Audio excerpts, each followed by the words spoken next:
Sir, सुबह से आपका फोन जो है अनकंट्रोलेबली रिंग कर रहा है एंड लोग बहुत ज्यादा कुछ पूछ रहे हैं कनाडा के लिए। क्या हो गया ऐसा, प्लीज समझाइए हमें भी।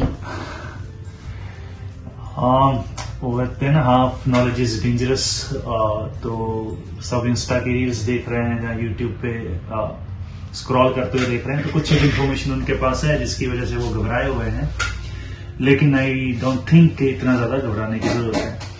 तो मेजरली जो वहां के इमिग्रेशन मिनिस्टर हैं मार्क मिलर, तो उन्होंने 3 अनाउंसमेंट्स की हैं।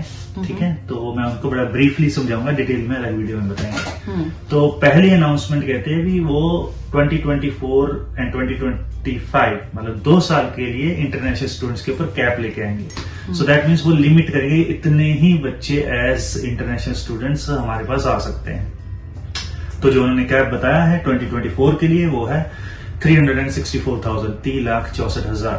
ठीक है, तो इससे ज्यादा वो इंटरनेशनल स्टूडेंट्स नहीं लेंगे। अब इसमें है कि इंटरनेशनल स्टूडेंट्स मतलब ऑल अक्रॉस वर्ल्ड के बच्चे जो उनके पास आते हैं, इंडिया उनमें से एक है। तो लेकिन अच्छी चीज ये कि इसमें इस कैप के अंदर मास्टर्स के स्टूडेंट्स, डॉक्टरेट के स्टूडेंट्स, एलिमेंट्री, सेकेंडरी वो नहीं आते, वो इससे बाहर है। इस कैप में उसका काउंट नहीं होगा।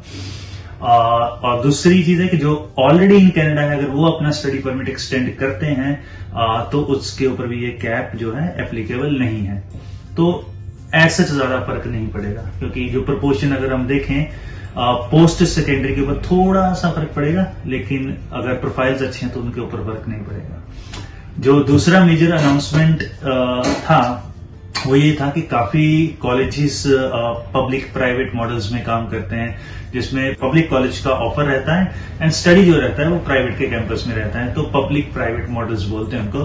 तो 1 सितंबर ऑनवर्ड्स इन कॉलेजेस में जो पढ़ रहे हैं बच्चे, उनके ऊपर पीजीडब्ल्यूपी नहीं मिलेगा, तो उनको पीजीडब्ल्यूपी में दिक्कत आएगी।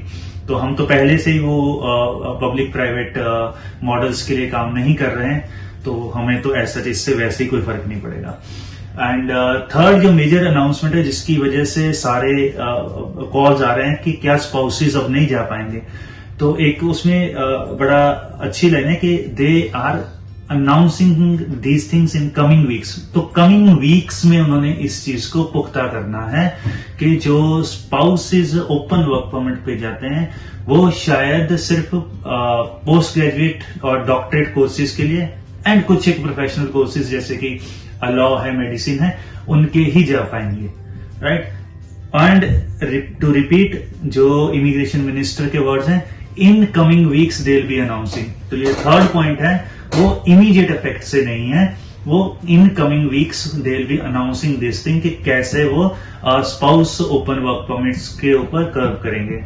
ठीक है, तो पहली 2 अनाउंसमेंट जो पहले वाले इंटरनेशनल कैप ऑफ स्टूडेंट्स है और जो पब्लिक प्राइवेट इंस्टीट्यूशन मॉडल्स है वो तो इमीडिएट बेसिस के ऊपर इफेक्ट आ जाएंगे। एंड जो पब्लिक प्राइवेट इंस्टीट्यूशन है उनका 1 सितंबर के बाद की उन्होंने बात बोली हुई है। तो ये 3 अनाउंसमेंट्स हैं। इसमें एक चीज जो मेजर बच्चों को मैंने लास्ट टाइम जब काउंसिल कर रहा था शेयर किया था कि they might come up with कि जो कैप लगेगा वो प्रोविंशियल पॉपुलेशन वाइज लगेगा। तो yes, it is there now कि जैसे ओंटारियो में बहुत अच्छे नंबर ऑफ स्टूडेंट्स जाते थे हमारे, तो वहां पर अप्रोक्सीमेटली 50% रिडक्शन आएगा, वेयर एज ओवरऑल कनाडा में 2023 के मुकाबले 35% रिडक्शन आएगा इंटरनेशनल स्टूडेंट्स में। So that's all. I don't think in तीनों हम न्यूज को अगर अच्छे से समझ लें तो कहीं भी फ्यूचर में दिक्कत है बच्चों के जो प्लान कर रहे हैं study in Canada. So study in Canada plan की जा सकती है अभी भी fearlessly if we are having great intent to study there. Yes. So there's no issue at all. Right. Thank you, sir.